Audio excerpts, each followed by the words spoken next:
Hello everyone, welcome to my channel History with Richa. Like and subscribe my channel and share also.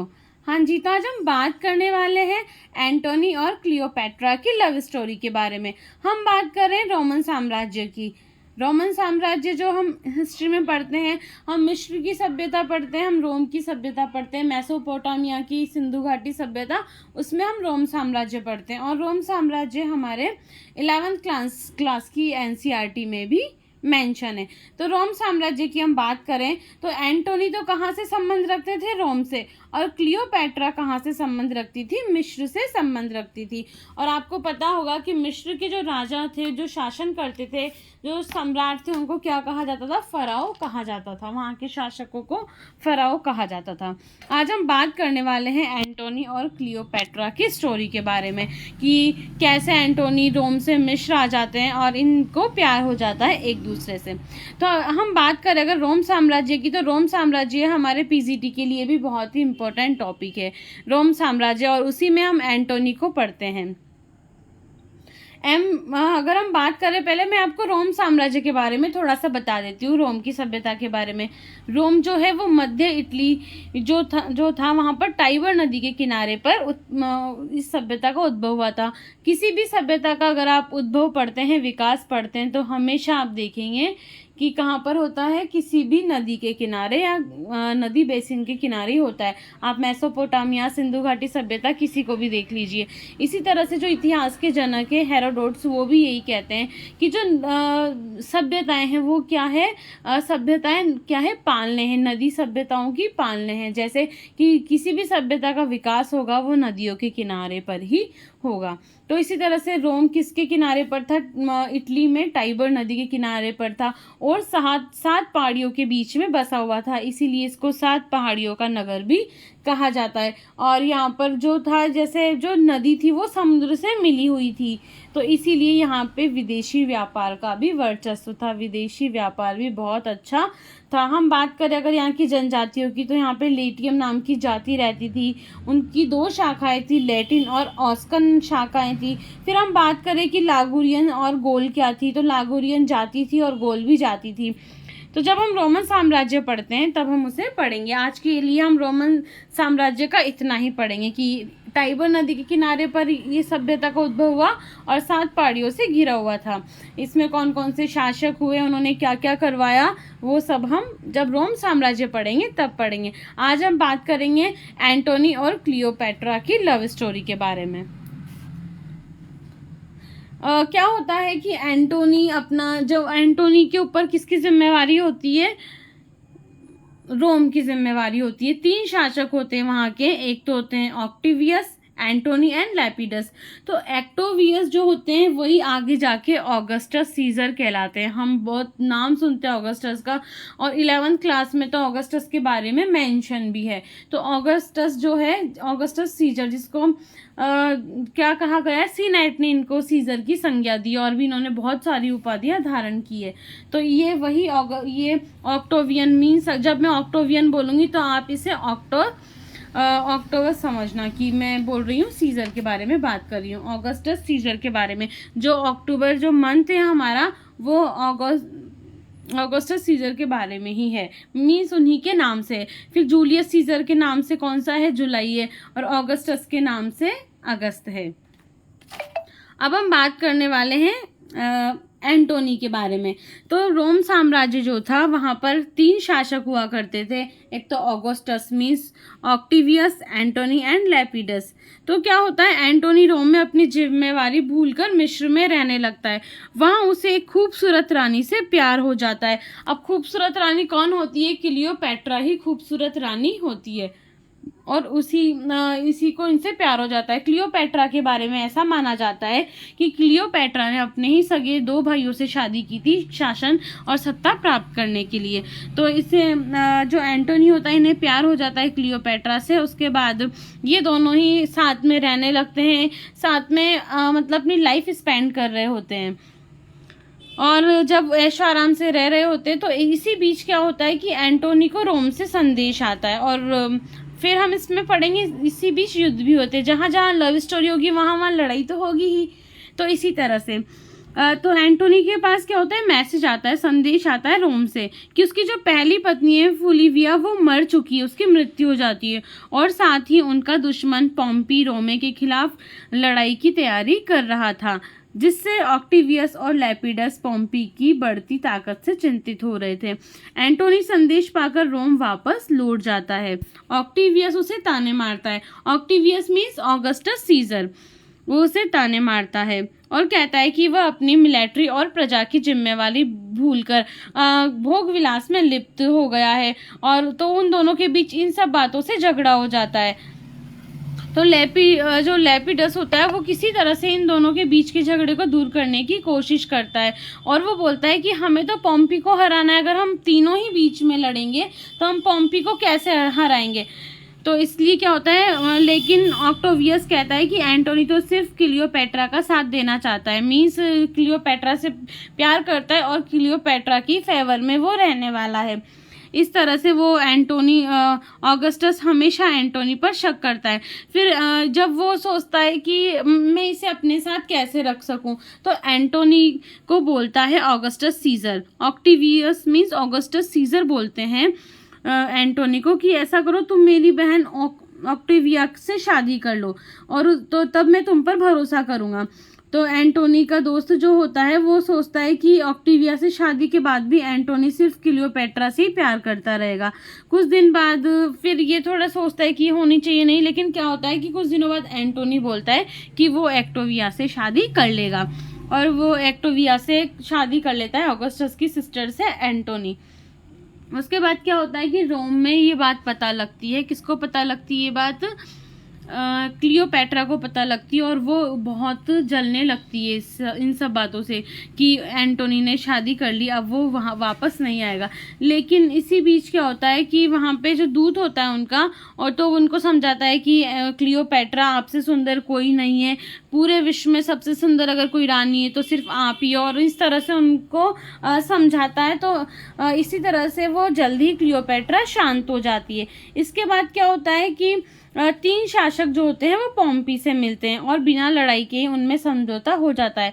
Pompey शांति स्थापित रखने के बदले Sicily और सेरेडिनिया का शासन मांग लेता है। सिसिली कहाँ पर? इटली में है। इसके बाद तीनों इसके लिए राजी हो जाते हैं। सब लोग इसी संधि पर जश्न मनाते हैं। उधर पॉम्पी का एक जनरल उसे सलाह देता है कि वह उन तीनों को क्या करे, जश्न में ही मार दे। किन तीनों को? ऑगस्टस सीजर को, और लैपिडस को, और एंटोनी को। पॉम्पी उनको सलाह देता है, उनका एक दूत उनको सलाह देता है, उनका जनरल उनको सलाह देता है। इससे पॉम्पी सारे यूरोप का राजा बन जाएगा, लेकिन पॉम्पी कहता है कि ऐसा करना उसके सम्मान के खिलाफ होगा। इसके चलते एंटोनी और ऑक्टिविया एथेंस चले जाते हैं। कौन कौन? एंटोनी और ऑगस्टस सीजर चले जाते हैं एथेंस। उनके जाने के बाद ऑक्टिवियस का मन बदल जाता है। वह लैपिडस के साथ मिलकर पॉम्पी पर हमला करके उसे हराना चाहता है, जबकि इसी बीच हमने पढ़ा कि इनके बीच में संधि हो गई थी कि उन्होंने सिर्फ सिसिली के प्रदेश उनको दे दिए थे, सिसिली और सेरेडिनिया के प्रदेश उन्होंने दे दिए थे। फिर भी उसका मन चेंज हो जाता है एथेंस जाने के बाद, और वो ऑगस्टस बोलता है कि हम तो पॉम्पी पर हमला करेंगे। इसके बाद वो लैपिडस पर षड्यंत्र का झूठा आरोप लगा देता है और उसे अरेस्ट कर लेता है, और उसकी जमीन जायदाद पर भी कब्जा कर लेता है। जब एंटोनी को ये समाचार मिलता है तो वह ऑगस्टस पर गुस्सा हो जाता है। इसके साथ ही ये भी पता चलता है कि ऑक्टिवियस सबको एंटोनी के खिलाफ भड़का रहा है, क्योंकि ऑगस्टस ने जब लैपिडस पे आरोप लगा देता है झूठा, तो एंटोनी को क्या होता है, शक हो जाता है कि ये मेरे साथ भी कुछ गलत करने वाला है, और इसी बीच उसको ये खबर मिलती है कि वो सबको उसके खिलाफ भड़का रहा है। एंटोनी को लगता है कि शायद ऑक्टिवियस के मन में सत्ता का लालच आ गया है और वह खुद ही रोमन साम्राज्य का राजा बनना चाहता है। जैसा हमने फर्स्ट में पढ़ा कि रोमन साम्राज्य के 3 शासक थे, लेकिन अब ऑगस्टस स्वयं ही राजा बनना चाहता है। लेकिन ऑक्टिविया एंटोनी से गुजारिश करती है। किससे? एंटोनी से मीन्स एक्टोविया कौन होती है? ऑगस्टस सीजर की बहन होती है। वो एंटोनी से गुजारिश करती है कि वो शांतिपूर्ण तरीके से ही अपने बात को रखे और ऑगस्टस के साथ लड़ाई नहीं करे। लेकिन क्या होता है कि एंटोनी बोलता है ठीक है कि मैं नहीं करूँगा, लेकिन सिचुएशंस ऐसी बन जाती है। उसके बाद एंटोनी क्या होता है, ऑक्टिविया को वापस रोम भेज देता है और कहता है कि ऑक्टिवियस को समझाए। फिर जब वो मिस्र से रोम भेज देता है उसकी अपनी सिस्टर को, ऑक्टिवियस को, और अपने भाई ऑगस्टस को समझाने को बोलता है। लेकिन इसके बाद वह खुद क्लियोपेट्रा के पास इजिप्ट चला जाता है और वहाँ ऑक्टिवियस के खिलाफ एक बड़ी सेना इकट्ठी करने में लग जाता है।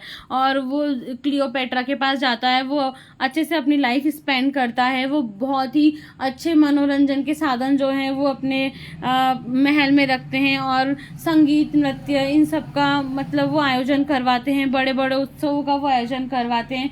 वो बहुत लंबी लंबी सैर और शिकार पर जाते हैं। बहुत ही अच्छा वो जीवन व्यतीत कर रहे होते हैं। और इसी के साथ एंटोनी क्या कर रहा होता है, सेना को भी इकट्ठा कर रहा होता है। किसके खिलाफ? ऑगस्टस के खिलाफ। आगे हम बात करें, फिर इसके बाद क्या होता है,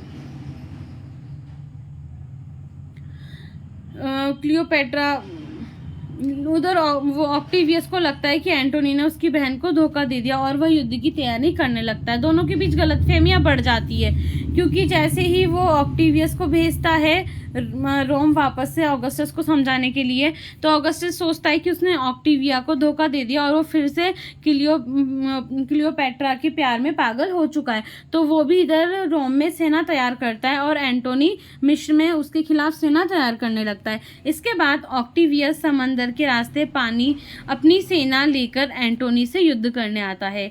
सबके मना करने के बाद भी वह समुद्री युद्ध के लिए तैयार हो जाता है और निकल जाता है। क्लियोपेट्रा भी एक जहाज की कमान संभाल लेती है। जल्दी ही दोनों सेनाओं में युद्ध आरंभ हो जाता है, लेकिन ऑक्टिवियस की विशाल सेना को देखकर क्लियोपेट्रा घबरा जाती है और अपना जहाज वापस ले आती है। असहाय एंटोनी भी उसके पीछे पीछे आ जाता है युद्ध छोड़कर। वापस आकर वह क्लियोपेट्रा को डांटता है क्योंकि वह इस तरह लड़ाई छोड़कर भाग आई थी। इसी तरह से युद्ध के मैदान को छोड़कर आना बहुत ही शर्मिंदगी वाली बात हुआ करती थी।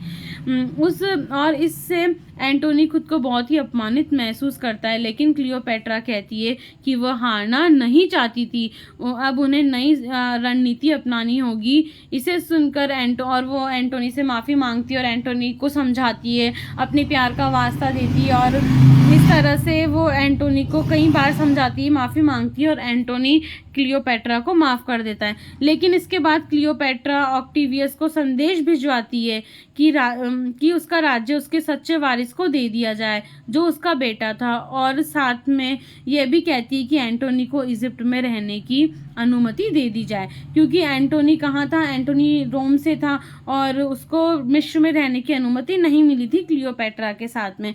तो वो उसे पत्र भिजवाकर ऑगस्टस के पास कहती है। जवाब में ऑगस्टस या ऑक्टिवियस कहता है वो उसके केस की सुनवाई के लिए तैयार है, लेकिन उसे एंटोनी के साथ अपना रिश्ता खत्म करना होगा। क्लियोपेट्रा दुविधा में पड़ जाती है कि जब एंटोनी मिस्र में रहेगा लेकिन मैं उससे रिश्ता खत्म कर दूंगी, ऐसा कैसे होगा।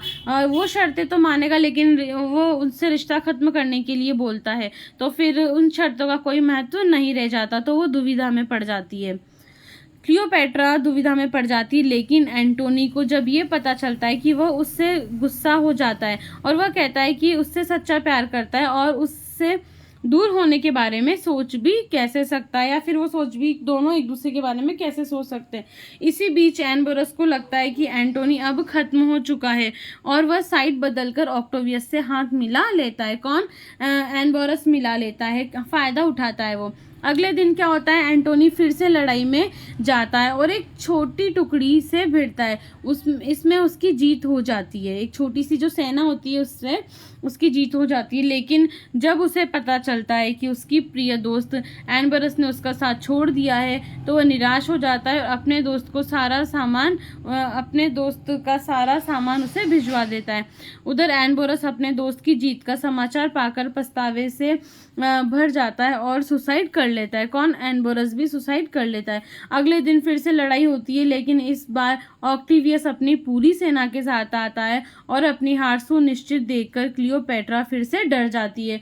ऑगस्टस के पास बहुत ही विशाल सेना होती है और फिर से ये होता है कि क्लियोपैट्रा जो बहुत ही सुंदर रानी थी, मिस्र की फराओ जिसको कहते हैं हम, मिस्र की शासिका थी, बहुत ही सुंदर रानी थी, वो फिर से क्या होता है, एक बार ऑगस्टस की सेना को देखकर डर जाती है और अपने लोगों को खून खराबे से बचाने के लिए उन्हें वापस लौटने के लिए कहती है। एंटोनी अकेला ही लड़ाई करता रहता है। जब वो देखता है कि क्लियोपैट्रा ने फिर से उसे धोखा दे दिया है तो वह उसे मार डालने की कसम खाता है।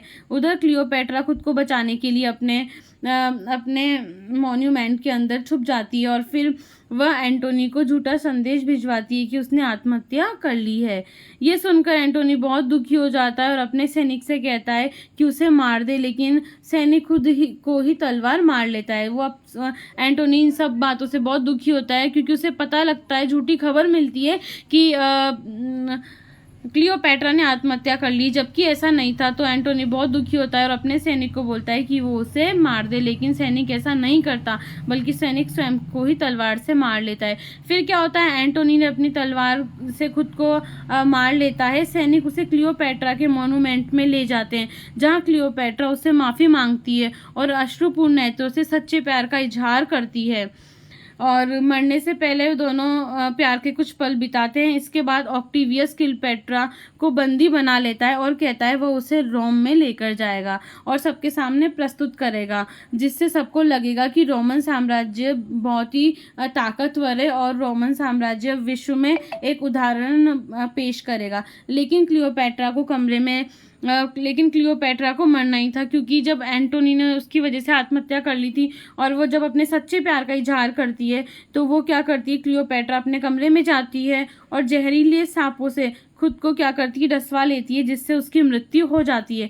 फिर क्लियोपैट्रा के शव को एंटोनी के बगल में ही दफना दिया जाता है। तो ये थी क्लियोपैट्रा और एंटोनी की स्टोरी। दोनों ही एक साथ मर जाते हैं। रोम के राजा और मिस्र की रानी की कहानी। आगे हम बात करें दुनिया की सबसे खूबसूरत रानी कौन थी, तो दुनिया की सबसे खूबसूरत रानी थी क्लियोपैट्रा थी, जो कहाँ की थी, मिस्र की थी। आगे हम बात करें कि एंटोनी और क्लियोपैट्रा का मकबरा कहाँ है। जमीन के अंदर इस मकबरे की ऊंचाई कितनी है, 6 फुट है। सैन डोमिंगो यूनिवर्सिटी के पुरातत्वविद कैथलीन मार्टिनेज ने करीब 1 दशक से इतिहास की उस जानकारी पर काम कर रहे हैं जिसमें बताया जा रहा है कि मिस्र की अंतिम फराओ क्लियोपैट्रा अपनी प्रेमी के साथ दफने हुए हैं यहाँ पर।